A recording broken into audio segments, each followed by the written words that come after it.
Semifinals number 2. Damwon Kia, reigning world champions, number 1 seed, and all the drama of playing back-to-back, logistics, safety, all that good stuff. With Coma hitting the quote, I hope this never happens again. Have the matchup against Mad Lions. They did pick this one, and the winner of this would have to play back-to-back the next day in the finals against RNG after they had won. And this was a fantastic series. This was so much fun to watch. The LEC champions, the first time non-legacy European organization going the distance, all 5 games, taking a 2-1 lead, but not able to close out against the reigning world champs Damwon. Kia, Dom, we'll go to you first. What did this series look like, and what did you take away from this? I mean, this was literally, I think, probably one of the closest to like a solo loss series I've seen for a while. I think Beryl really just sprinted. I mean, he sprinted it in the finals like a little bit, but the amount that he sprinted it in this series was crazy. It was like somehow he couldn't play into Nautilus, and then when he got Nautilus, he would like run it down too, and it literally like made me feel like bad for Showmaker, because I felt like Showmaker and Canyon just have to carry like the whole team completely. Like Khan definitely stepped up in the finals. Khan was whatever in the series. Like you know, hit or miss. Different games he did well, and then some games he did poorly. But my God, man, Beryl is just running it the entire series. I just don't know like what happened to this guy, because like even in LCK, he didn't look this bad, and like he was playing against, I mean, obviously, like when you play against Gen G, like you're playing against Life. Life is a known, like aggressive, engaged support player. And he was not getting killed in lane 50 million times like he was here. So I really don't know what happened to Beryl over the course of like the last like month or so, because he looked a lot worse in this tournament than he did in LCK. LS? This was the series I did not I tweeted about. I did not end up seeing it. And then I was supposed to VOD review it. And instead of VOD reviewing it, people linked me the double lift clip about Kog'Maw. And I kind of lost my mind. And then I went into like a 2-hour discussion on analysis of champions, or how champions are evaluated by like pro players and like other stuff. The issues with that. And then I went into like a 3.5-hour long stream on something totally else. I actually never got around to the VODs. And then that night was Dom 1 RNG, so I never actually watched the series. Yeah, I mean, that's probably good for your health.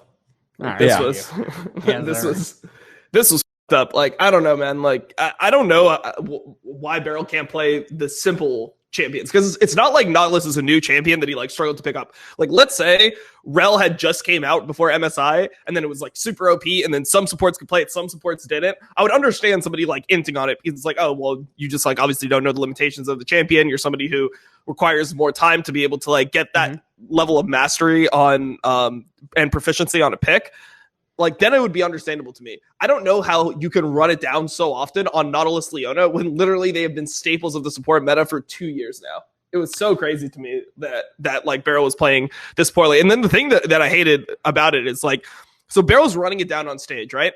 And then you look at his solo queue accounts, and they're like in Diamond, like, or like his solo queue account in EUS, and it's in Diamond, disgusting win rate, doesn't look good. And then you watch like Canyon and Showmaker, the guys that are like trying their best, and Khan, who obviously stepped up big in finals, and they're like all at the top of the solo queue ladder, like sweating for their lives on the E ladder. So like, I really hate when players are playing like in competitive, and then they're not even like grinding, and if from my perspective, taking solo queue seriously. Like, I hate that.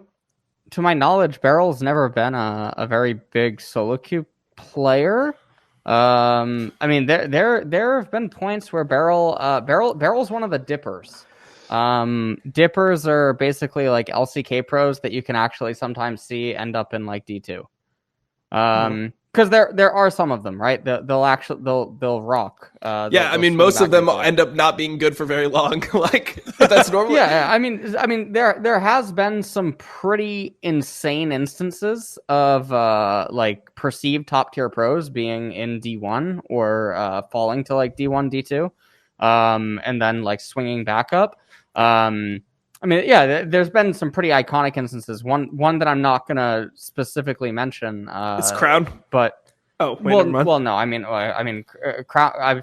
Crown was D2, D3 before he joined CLG. You know, and nothing short of an act of God apparently could have stopped them from picking him up anyway. But Crown. No, there's other examples. There's a famous example of a top tier LCK player being stuck between D1 and Master 200 for like 4 months straight. Sometimes it happens. Beryl, I think historically has not ever really been good at solo queue. Especially now with the removal of duo bot lane.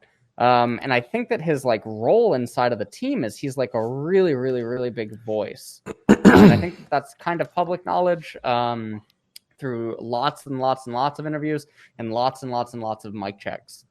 Especially like his infamous 2 instances where he like the Sejuani thing, the Sejuani Karthus thing. Overrided the draft. Yeah. Yep. I remember that game. Yeah, stuff like that. That was a sick game though. I like that game where he took the Sejuani support. Like he's like, no, like Canyon, I'm playing Sejuani support. Lock in Karthus right now. It's like that's alpha right there. I respect that. So I'll give him points there. I mean, just for me, like. So Diamond 2 and Diamond 1 is not what Diamond 2 and Diamond 1 used to be, right? Like the fact that he was Diamond, like at this tournament, it's the equivalent of like, because now they remove promos, so everything's like really elevated. So if you look at ladder like distribution and compare it to previous seasons, it's about the equivalent of being like Diamond 4, Diamond 5 in previous seasons when Diamond 5 actually existed. That was like, that's the level of being like Diamond 1, Diamond 2 negative win rate, which to me is just like, even if you're trolling, playing off roll, blindfolded, high, whatever like you can still get out of that ELO. So like for me, like seeing that level of like a solo queue, like a solo queue performance, it really bothers me because it's like, dude, you're just not trying at all. Like you're a pro player. Like even with how hard he's inting on stage, like he's probably getting out Diamond playing like that. So I don't know, man. Like to me, there's just like levels where I don't even care if you're not a solo queue grinder or you're not particularly talented at solo queue. Like you just need to be like higher rated than that. Isn't there there's a minimum? I think it's D3 though. Yeah, it's D3. D3 is the minimum. Yep. In the 2 games that he played Nautilus in this series, Beryl went 1, 11, and 13. Yeah, 1, 11, and 13. Barely a 1 KDA in those games on Nautilus, and then they were like, "Hey, play Rel. We don't want you on Nautilus anymore. You can't." Well, I don't even like the adaptation, right? Like I don't even like the draft strategy from Dom 1 because I feel like if you're really good at Nautilus, you can play it into Leona, but it's a lane matchup that's not good for the Nautilus. Like essentially the Leona can engage on the AD or the Nautilus and just win the trade.